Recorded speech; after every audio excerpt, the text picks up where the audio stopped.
Orar por meio do louvor a Deus é algo muito precioso para o Senhor. Trata-se de comparecermos diante do nosso Pai Celestial com gratidão e louvor transbordando para Ele. Não oraremos em favor de necessidades específicas que porventura tenhamos. É um tempo especial para expressar nossa gratidão ao Pai.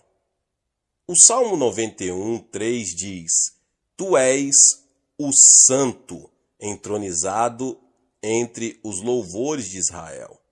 No original hebraico, o vocabulário louvores significa que Deus habita o trono de louvores. À medida que louvamos a Deus, o Espírito de Deus aproxima-se para habitar no meio dos nossos louvores. Quando não conseguimos orar até conseguir a resposta, ou tocar em Deus pela fé, ou quando estamos em agonia, ou sobrecarregados pelos fardos da vida, se tão somente começássemos a louvar a Deus e continuássemos nesse louvor, as forças que oprimem o nosso coração seriam tiradas de cima de nós e nos sentiríamos livres em nosso espírito para louvá-lo sem impedimento. Louvar e orar são muito importantes para nós como filhos de Deus e também para Deus.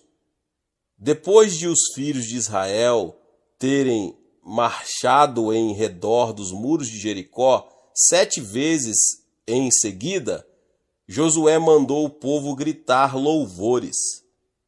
Enquanto todos gritavam e louvavam a Deus, os muros de Jericó caíram.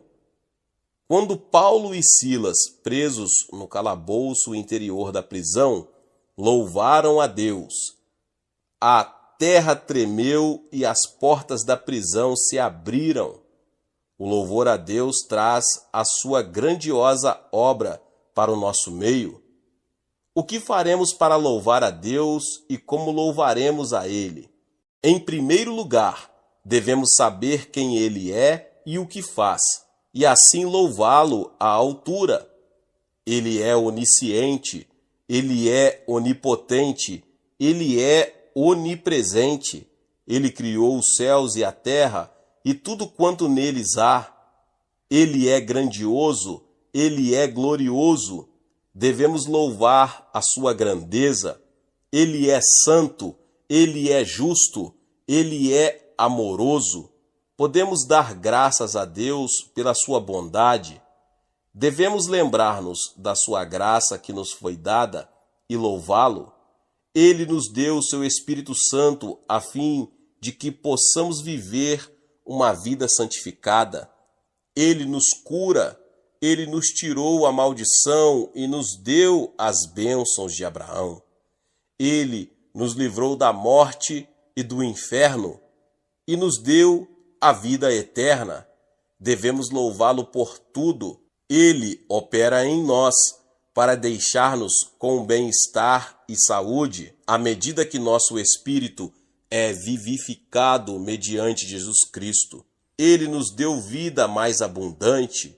No decurso da nossa vida, temos recebido inúmeras de suas maravilhosas benevolências. Quando passávamos pelas aflições e sofrimentos da vida, Ele nos livrou fielmente e continuamos vivendo nas suas bênçãos abundantes. Devemos relembrar com louvor essas muitas bênçãos, lembrando-nos da sua bondade em nosso passado e esperando a sua bondade para o restante de nossa vida.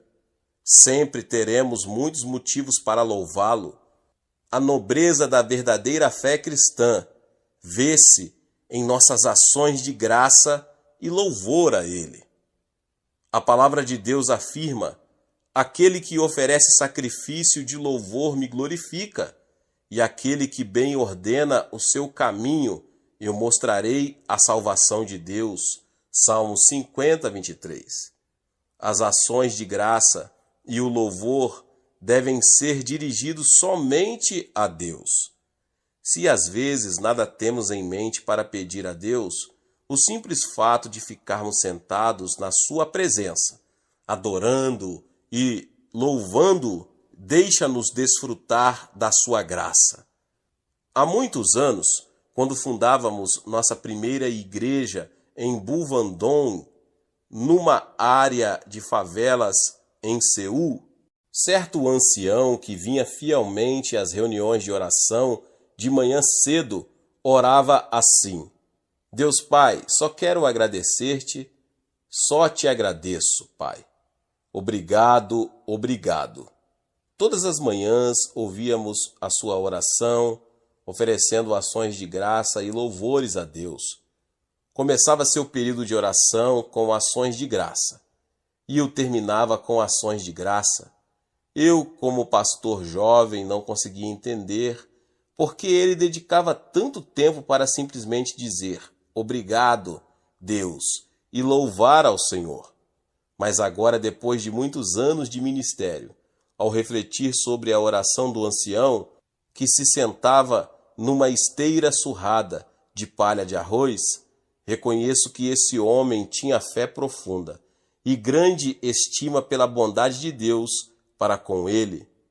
Refletindo sobre a minha vida, nada tenho que oferecer ao meu Pai, senão gratidão por todos os aspectos da minha vida. Até nos mínimos detalhes da minha vida, tudo tenho recebido mediante a sua graça. O salmista Davi foi reconhecido como um homem segundo o coração de Deus, porque ele foi quem mais louvou a Deus. Ele deixou-nos muitos salmos de louvor para que os entoemos também. Nós, os cristãos, lembramos-nos do exemplo de Davi. Não devemos negligenciar a oração de louvor ao nosso Pai.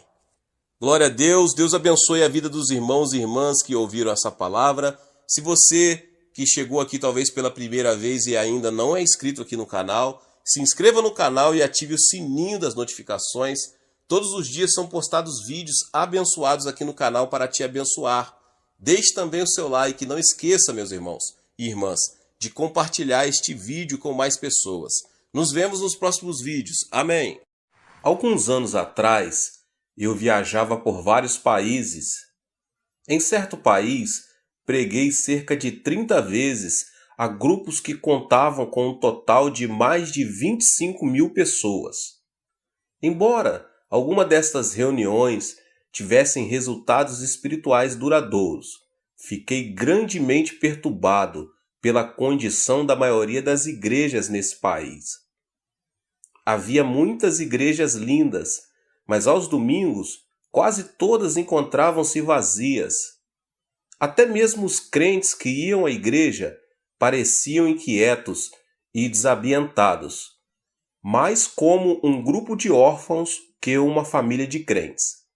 Muitos desses crentes eram gente boa, mas seu conhecimento da vontade de Deus para suas vidas era limitado, e sua alegria parecia ainda menor. Haviam parado de permitir que Cristo vivesse e vibrasse em suas lidas diárias. Perderam de vista a necessidade de experimentar a Deus diariamente. Uma vez que Deus não era uma realidade vibrante em seu viver diário, todos os problemas pareciam maiores.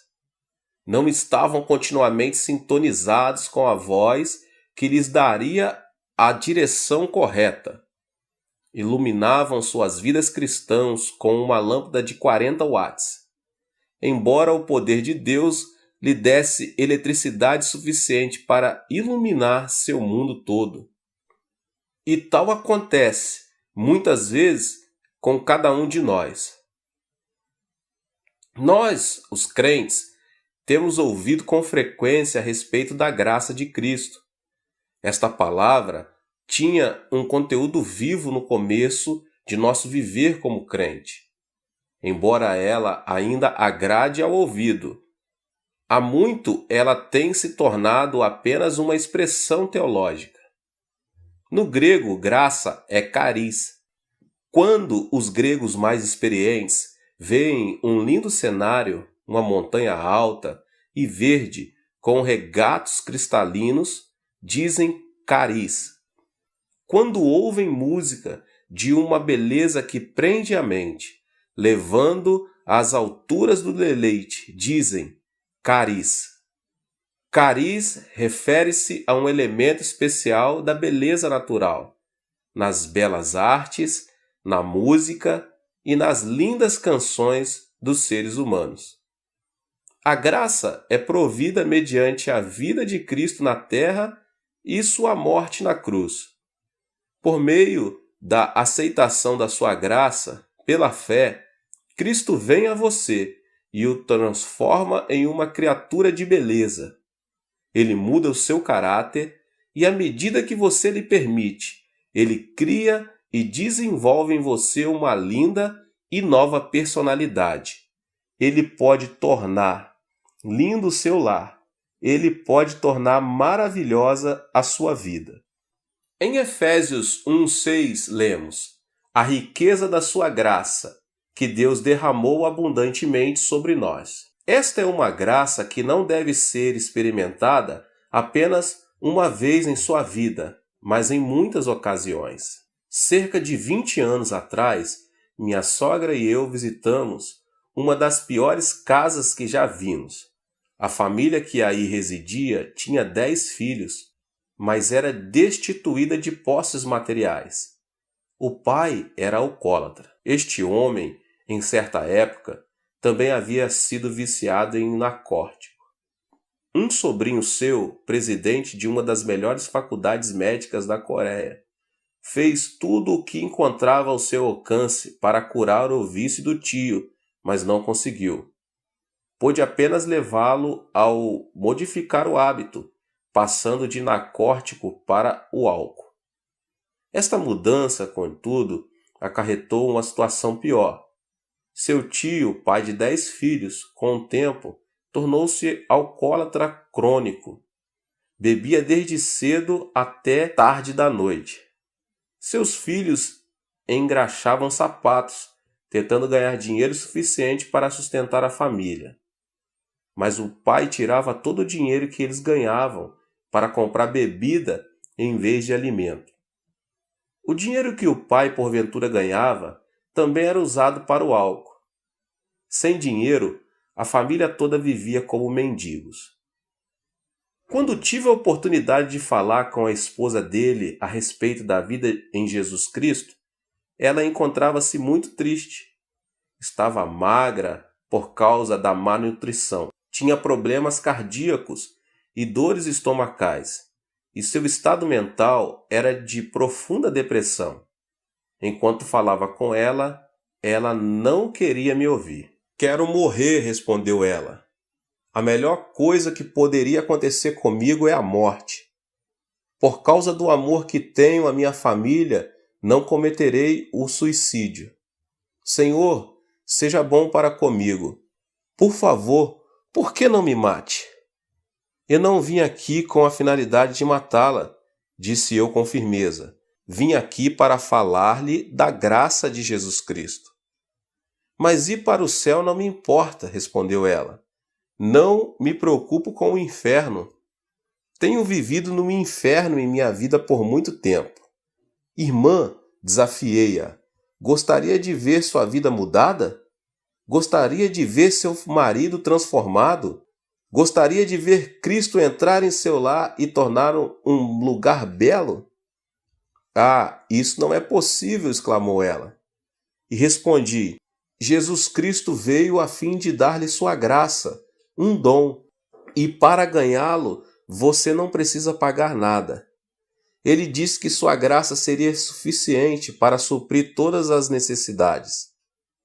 Cristianismo é mais que belos ensinos, mais que mera religião. Quando a pessoa se torna crente, Jesus Cristo entra em sua vida e dá-lhe sua graça. Ele a torna linda." Ela ouviu minhas palavras com interesse e começou a ir à igreja. Logo saiu de sua depressão. Deus curou-lhe as dores estomacais e os problemas cardíacos. Ela decidiu ser crente e tornou-se uma pessoa linda. Sua personalidade foi transformada pelo poder de Cristo. Desta época em diante, minha sogra e eu oramos com ela para que seu marido fosse liberto do alcoolismo. Todos os que ouviam falar que estávamos orando por seu marido riam-se de nós. Muitas vezes, ele próprio ia à igreja a fim de ridicularizar-nos. Contudo, persistíamos em nossas orações a Deus. Sabíamos que a graça de Jesus Cristo podia mudar seus desejos e personalidade. Passaram-se alguns meses. Certa manhã, levantei-me às 4 horas para nossa reunião diária de oração. Depois de apresentar o sermão, todos nós começamos a orar. De súbito, senti-me como se caísse em profundo sono. Parecia que meu espírito estava sendo levado e eu podia ver a glória do céu. Então a voz de Cristo falou ao meu coração: Meu filho, ouvi suas orações. Fiquei tomado de alegria, corri para minha sogra dizendo: Mãe, Jesus ouviu nossas orações. Mais tarde, enquanto tomávamos o café da manhã, um dos filhos do alcoólatra veio até minha casa. Em suas mãos, uma mensagem. O pai estava morrendo. Fiquei espantado. Foi naquela manhã que Cristo me havia dado a certeza de que ele ficaria bom. Minha sogra e eu corremos para a casa deles. Lá encontramos um homem próximo à morte. Sua esposa disse-nos tristemente: Ele tem gritado a noite toda, está morrendo e ameaça matar-nos a todos. Enquanto o ouvia gritar, pude perceber alguma coisa a mais. Ele não morria de verdade. Satanás, contudo, tinha se apoderado de sua vida e mente, levando-o a pensar e a agir como se a morte logo seria uma realidade. Assim, unimos-nos e oramos, repreendendo o espírito de Satanás. Reivindicamos a vitória em nome do Senhor Jesus Cristo. Então sentimos a linda presença do Senhor. Instantaneamente o homem caiu em um profundo sono. Deixamos-nos a casa crendo em Deus e louvando-o pela vitória. Jesus havia tocado o alcoólatra com sua graça. Desde esse dia, ele não mais tomou uma gota de algum álcool sequer. A graça de Deus começou a fazer dele uma pessoa diferente. Seus amigos começaram a ajudá-lo. Certo amigo deu à família um saco de arroz, e o pai trouxe-o para casa em vez de vendê-lo a fim de comprar bebida. Era a primeira vez que ele trazia arroz para casa em 10 anos. A esposa dele ficou tão comovida que começou a chorar. Então ela se lembrou de meu sermão sobre pagar o dízimo. Ela separou a 10ª parte do arroz, mas não se sentia à vontade em dá-la a Deus. Ora, Jesus, argumentava ela, tu sabes que precisamos deste arroz. Compreenderás se não dermos o dízimo dele. Assim, ela colocou a 10ª parte do arroz de volta no saco. De novo, porém, lembrou-se do princípio divino do dízimo e novamente tirou um 10º. Depois de algum tempo, despejou o arroz de volta no saco. Era grande sua luta interior. Às 4 horas da manhã seguinte, com grande esforço, ela separou a 10ª parte do arroz novamente. Saiu de casa e começou a andar a caminho da igreja. Enquanto andava, lágrimas inundavam-lhe os olhos. Não podendo ver a estrada com clareza, tropeçou e caiu muitas vezes. Finalmente chegou para as orações matinais, toda suja e triste. Entregou o arroz, caiu ao chão e chorou. Ela parecia tão triste que me deu vontade de dar-lhe o arroz de volta, mas não o fiz. Ela tinha que aprender os princípios básicos da vida cristã. Tinha que aprender a experimentar a graça de Cristo diariamente. Então oramos juntos e abençoei-a em nome de Jesus. Um mês mais tarde, ela veio correndo à nossa casa. Pastor, pastor, exclamou ela, Aconteceu um milagre. O que aconteceu? Perguntei. Ela respondeu alegre. Temos comido daquele saco de arroz por mais de um mês. Esta manhã meu marido perguntou-me como é que eu conseguia alimentar a família com um único saco de arroz. Ele já durou por mais de um mês. Fomos à sua casa para verificar o fato. Havia exatamente 1/10, a quantia de seu dízimo restante no saco. Toda vez que ela tirava um pouco de arroz para cozinhar, 1/10 sempre permanecia. O milagre continuou até seu marido comprar outro saco de arroz. Assim que comprou outro, o primeiro se esvaziou. A graça diária de Cristo também começou a operar em seu lar. Por causa da pobreza da família, todos os filhos trabalhavam arduamente o dia todo. Então os filhos começaram a frequentar a escola. Hoje o marido é ancião da igreja. 2 dos seus filhos são pastores, cada um deles com um lar cheio da beleza de vidas dedicadas a Cristo. Esta família inteira aprendeu a importância de experimentar a graça de Cristo diariamente. Há 4 palavras na língua grega para expressar diferentes tipos de amor. Uma palavra é eros. Este é o tipo de amor que sentimos pelo sexo oposto. Amo muito a minha esposa e ela também me ama. Quando me encontro fora, em viagem evangelística no exterior, procuro escrever-lhe uma carta todos os dias. Contudo, posso perceber alguns sentimentos egoístas em nosso amor, pois há momentos em que desejo que ela me ame ainda mais do que a amo. Há ocasiões em que ela deseja receber mais amor do que oferece. De modo que, em certas oportunidades, discutimos. Discussões essas que nascem de uma luta pelo poder, em vez da estabilidade do amor abnegado. Estou no Ministério da Palavra por mais de 2 décadas. Durante este período tenho aconselhado muitos casais com problemas conjugais. A maioria desses problemas foi causada por amor egoísta e autocentralizado. O amor de Deus é diferente. O seu não é o amor egoísta eros. Outra palavra para amor é filéu. Este é o tipo de amor que existe entre amigos. O amor dos amigos é menos egoísta, mas ainda há restrições. Enquanto a pessoa tem abundância e prosperidade, ela terá muitos amigos. Mas no momento em que chega o fracasso nos negócios ou outras dificuldades, muitos amigos, um a um, a deixam. O amor filéu também falha ao enfrentar problemas. Storge é uma terceira palavra grega para amor. Este é o tipo de amor entre os pais e os filhos. Esta espécie de amor envolve um tipo diferente de dedicação. Durante a Guerra Coreana, muitas pessoas foram para Busan, no extremo sul da Coreia. A maioria das pessoas que viviam aí, minha cidade natal, eram muito pobres, com escassamente o necessário para cada dia. Era quase impossível conseguir trabalho. Desesperados pela falta de alimento, até mesmo roubávamos.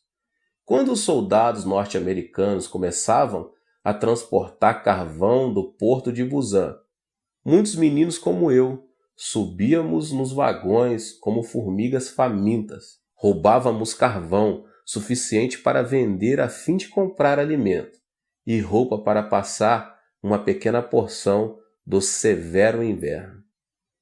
Certo dia, um grupo de refugiados subiu num trem de carga para roubar carvão. Um militar norte-americano correu para eles gritando que descesse. Apavorados, pularam fora do trem.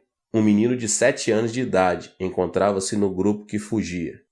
Ele começou a correr com o restante do grupo, mas viu um pouco de carvão caindo debaixo do trem. Entrou, arrastando-se debaixo do trem para retirá-lo.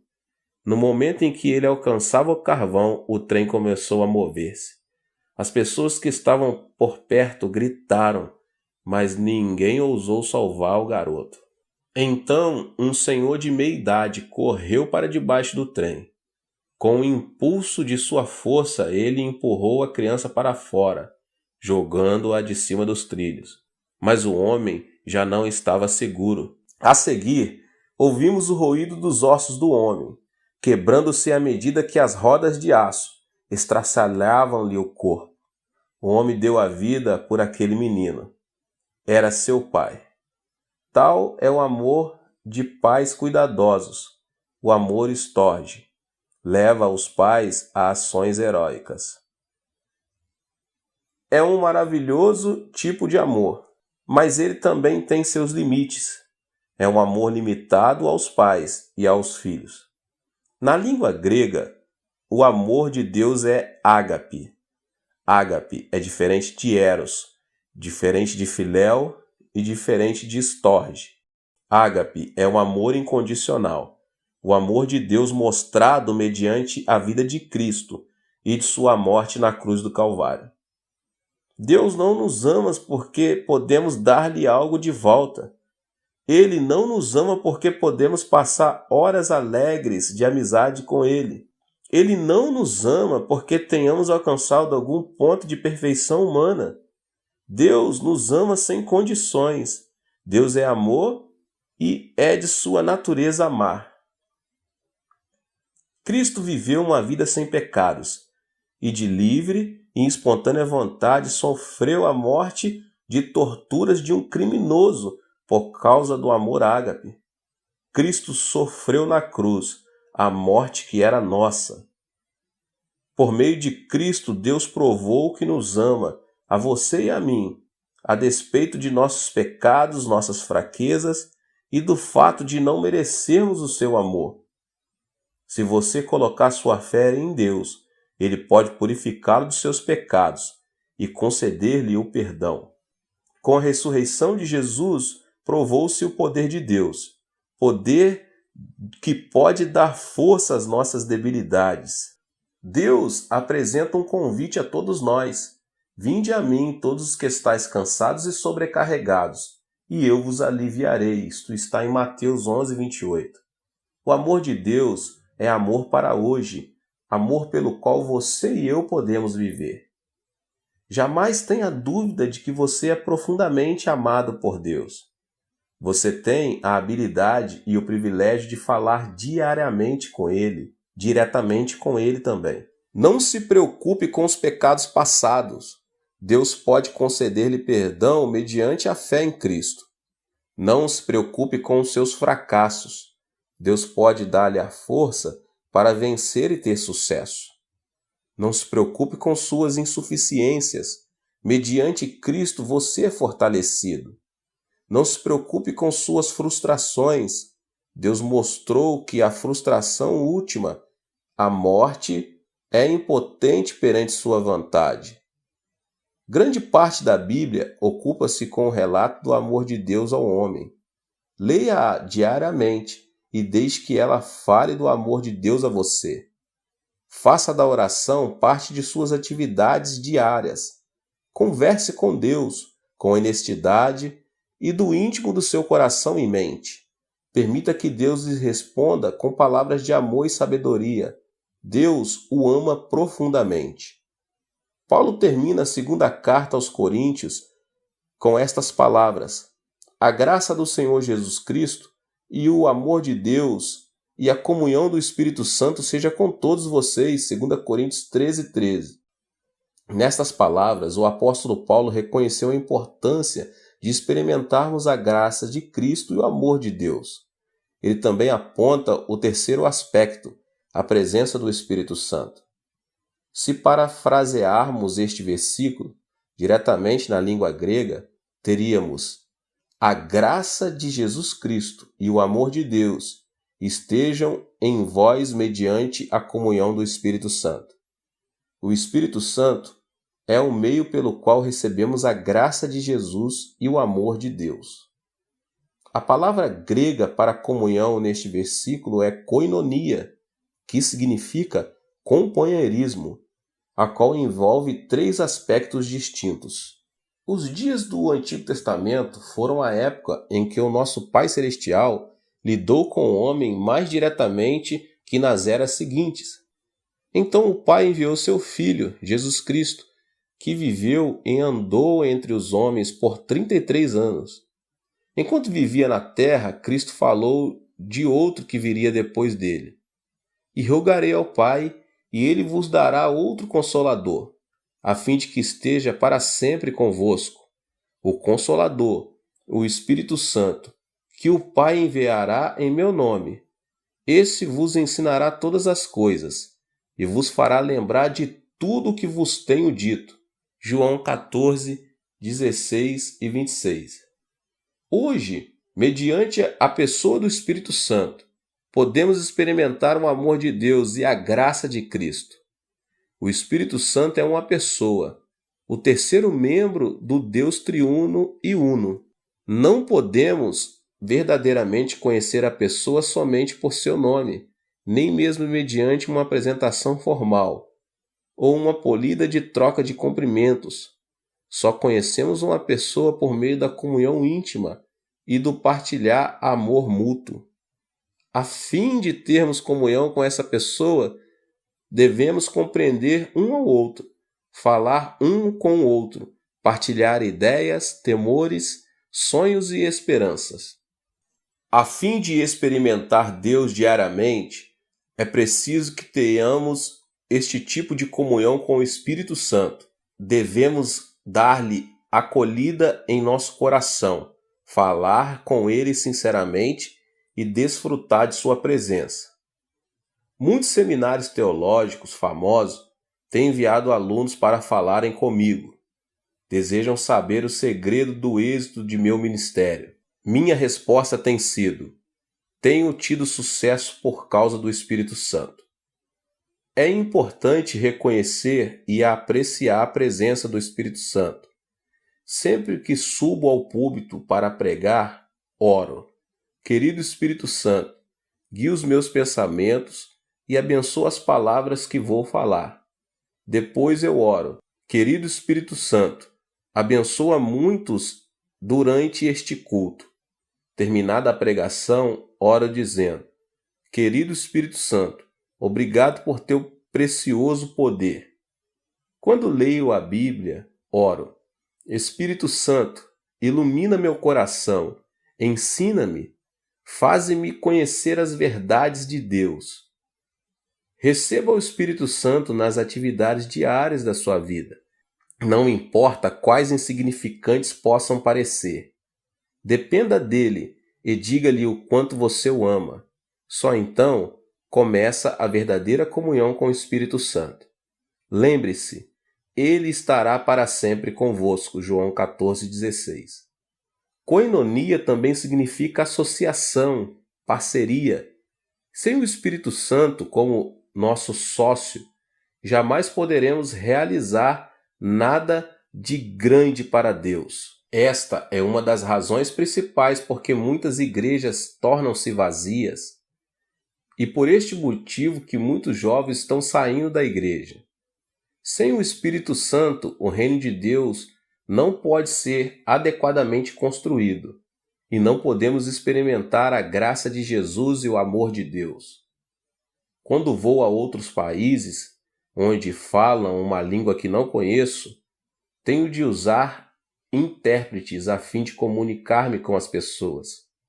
Falo em inglês e o intérprete traduz meus pensamentos e minhas palavras para a sua língua nativa. Em certo sentido, somos parceiros. Se esta parceria funcionar bem, o culto terá êxito. Se nossa parceria for rompida, as pessoas que nos ouvem não compreenderão a mensagem e o culto será um fracasso. Você já parou para pensar que pode ter existido fracassos espirituais em sua vida de fé? Fica a imaginar porque há pouco êxito em sua vida de oração? Você sabe por que os milagres não são abundantes em seu andar cristão? é porque você tem falhado em sua associação diária adequada com o Espírito Santo. Mas quando você, com sinceridade, convidar o Espírito Santo a entrar em sua vida, ele estabelecerá uma associação sobrenatural com você. Você então terá parceria no negócio de construção do reino de Deus. O Espírito torna-se seu sócio majoritário. Você passa a ser o sócio secundário. Se você não der ouvidos ao sócio principal, terá fracasso no construir o reino de Deus. É preciso que você peça que o Espírito Santo seja seu sócio principal. Ele tem estado com vocês, mas tem sido negligenciado, tem sido maltratado. Você deve dar-lhe boas-vindas e convidá-lo a entrar em sua vida cristã como sócio principal. Ele orará por você. Ele orará por meio de você. Ele viverá em você e negociará com você, tornando sua vida um êxito. O Espírito Santo deseja construir o reino de Deus mediante você. Ele deseja dar-lhe o poder de Deus que somente uma associação profunda com ele pode desenvolver. Koinonia propõe transporte. Transporte é um serviço de que todos nós necessitamos. Quando a pessoa desejar ir a outro país, geralmente vai de avião, de trem ou de carro. Até mesmo nos supermercados vemos os resultados do transporte. O alimento e legumes que aí se encontram foram trazidos de lugares distantes, e o transporte desses bens enriquece-nos a vida. A maioria de nós lembra-se da pessoa que nos trouxe muitas coisas que desejamos e de que precisamos, o transportador. Ele já nos trouxe de tudo, desde alimento até aparelhos de televisão. Embora em geral ignoremos a sua importância, ele nos trouxe coisas que tornaram nossa vida mais agradável. Em certo sentido, o Espírito Santo é o transportador de Deus. O Espírito Santo transporta a graça de Jesus Cristo e o amor desde o trono celeste até nosso coração, lar e igreja. O Espírito Santo também leva nossas orações ao trono de Deus. O Espírito de Deus está se movimentando constantemente entre Deus e você. Ele é o dom de Deus para você, o responsável para entregar aos que têm fé todos os dons de Deus, responsável pelas respostas a todas as orações baseadas na direção divina. Ele tem deleite em suas responsabilidades, pois é seu desejo obedecer à ordem do Pai. Para uma vida cristã de poder, é preciso que você experimente a Deus diariamente. Jesus Cristo deu-lhe a graça que o torna lindo. No termo cuidado de Deus, ele lhe deu o amor pelo qual viver. Mediante a comunhão com o Espírito Santo e a graça de Cristo, o amor de Deus pode ser seu.